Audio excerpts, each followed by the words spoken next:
The Tower of London has a long history of brutality and execution. Inside of the walls, two of Henry VIII's queens would lose their heads in shocking scenes, and Lady Jane Grey, the 9-day queen, would also be executed by an axeman on the orders of Bloody Mary I. But it was a place where the executions continued into the 20th century. During the First World War, 11 spies were executed inside the firing range that is there, and the final execution occurred with Joseph Jacobs, a Second World War spy, being executed in the same manner. For over 500 years, the tower was a site of death and depravity. However, there was also another horrifying practice that occurred there. Torture was used by the lieutenant of the tower to extract information from high-profile prisoners. Horrific devices such as a rack were used, and one man, Nicholas Owen, even died on the stretching device. But there was a secret torture device and chamber that was used to strike fear into the hearts of prisoners, and today it's allegedly been lost to time. But we can guess where the infamous torture chamber and dungeon of Little Ease was. Join us today as we look at the Oubliette inside the Tower of London.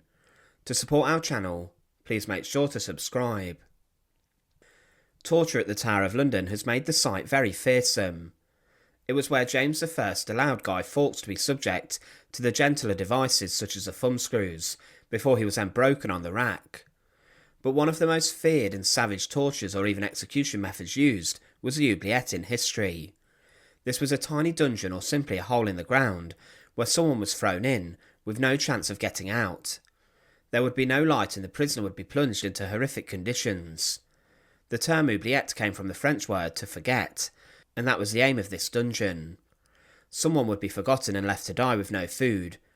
To quicken the inevitable death up, guards would sometimes throw excrement and litter into the oubliette, with the prisoner to increase the chances of them getting an infection. The oubliette was so tight and packed that often a prisoner would be forced to crouch or hover in one position, as they would not be able to lie down, stretch out or stand up. This would add to their psychological and physical torture, and there was simply no way out. But there was a cell found inside the Tower of London that acted in the same manner. The location of this cell, known as Little Ease today, is not particularly known, but there are a few possibilities where it is. First is that it's found in the dungeon of the White Tower, and in the basement inside the oldest part of the tower. One photograph of the cell, claiming to be Little Ease, was taken in the dungeons beneath the White Tower that today leads to a gift shop. This photo shows a rather ominous sight of blackness within Little Ease, and above the door is a plaque that shows its name. But there are other ideas that Little Ease could even be in the basement of the Flint Tower, another one of the fortress's towers. But why was Little Ease so terrifying? It was a lightless cell in which a prisoner would be plunged into complete darkness, and it was designed as a 1.2 square metre space.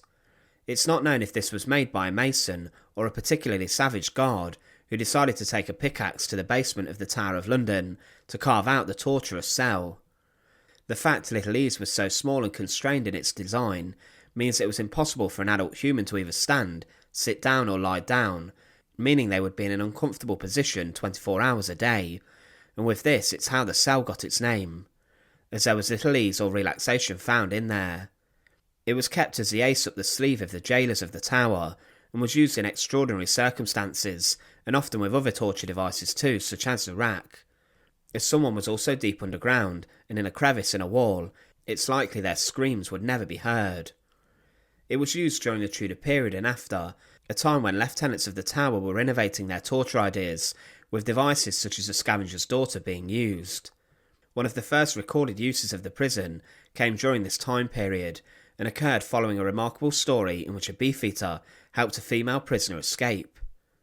Alice Tankerville, a thief, had coerced her jailer John Board to help her escape, and the pair it's believed fell in love. However, they did manage to escape the tower, but were arrested shortly outside the tower's walls by night watchmen. This was seen as the ultimate disgrace. A tower's jailer, who was supposed to uphold law and order and keep prisoners under close watch, was helping them to escape. But John Board is the first known occupant of the infamous cell of Little Ease. It was said of the pair that Alice Tankerville was hanged in chains at the low water mark upon the Thames on Tuesday, where she was drowned, but John Board is in Little Ease cell in the tower and is to be racked and hanged. Board's racking was done by other beefeaters who were disgusted by his actions, but his ordeal inside Little Ease would have been terrifying, and he would have been left to contemplate his imminent demise and suffering.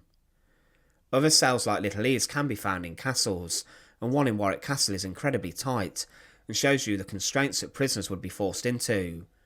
The Oubliette at Warwick was so feared that its reputation quickly spread to France and the French soldiers during the 100 Years' War, and Little Ease's reputation would also spread. The authorities would do anything it took to ensure they had as much information from a prisoner as possible, but there were other accounts throughout the 16th and 17th century of Little Ease being used. We do have a few names of people who were imprisoned in the tiny cell. For example, on the 3rd of May 1555, Stephen Haps, for lewd behaviour and obstinacy, committed this day to the Tower to remain in Little Ease for 2 or 3 days, till he may be further examined. Another account states, 10th of January 1591, Richard Topcliffe is to take part in an examination in the Tower of George Beasley, seminary priest, and Robert Humberson, his companion. And if you shall see good cause by their obstinate refusal to declare the truth of such things as shall be laid to their charge in her Majesty's behalf, then shall you by authority hereof commit them to the prison called Little Ease, or to such other ordinary place of punishment as hath been accustomed to be used in those cases, and to certify proceedings from time to time. It's also believed that Edmund Campion, a Catholic Jesuit priest, was held inside Little Ease for 4 days, after Elizabeth I began to persecute Catholic priests in an attempt to stamp out Catholic worship in her country. But the most famous prisoner of them all to end up inside of Little Ease was Guy Fawkes, one of the lead conspirators behind the Gunpowder Plot. Guy Fawkes was found inside the Houses of Parliament in the basement, along with a huge amount of gunpowder. The plan was a Catholic plot, which would have seen James I and his royal family, along with most of his government, being blown to Kingdom Come and killed. The Catholics were fed up with the persecution suffered under James I, and also his predecessor Elizabeth I, but they were discovered. King James himself had signed the warrant allowing Fawkes to be tortured, and he said he should be tortured gently to begin with, before further harsher measures were used. As Fawkes gave nothing up to begin with, he was subject to harsher tortures, including the rack. It was the rack that broke him, but it's also believed he was thrown in Little Ease. This could have been done after his racking, which meant he could possibly have been thrown in with dislocated bones and torn ligaments, inflicted by the device. It could have been Little Ease that helped to break Fawkes, and helped him to name his co-conspirators and friends, who led the plot to kill the king. After Guy Fawkes' torture inside the cell, it was said that Little Ease was disused and beyond use. The darkness in the airless room would be rather tragic and brutal, but it's likely there were more victims of the cell.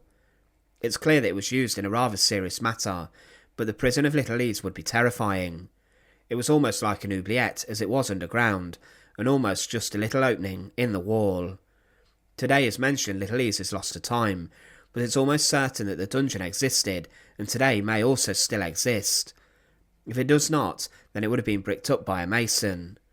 We do know that inside the basement of the White Tower was where most of the torture took place, and that the screams would not be heard inside of the subterranean prison. Today it's rather eerie in the basement, and there are a number of rooms that are large in their size, and one in particular looks like a torture cell at Warwick Castle. But Little Ease was an oubliette or cell which was incredibly brutal. The psychological torture caused by the dungeon would have been as bad as the physical torment of being forced to crouch in one position for 24 hours a day, for days on end. It helped to communicate the Tower of London's brutal reputation for torture and horror, in a time in its history where it was used heavily as a prison, and a formidable one. You certainly did not want to be inside of Little Ease. Thanks for watching. To support our channel, please make sure to subscribe, and once again, thank you so much for watching.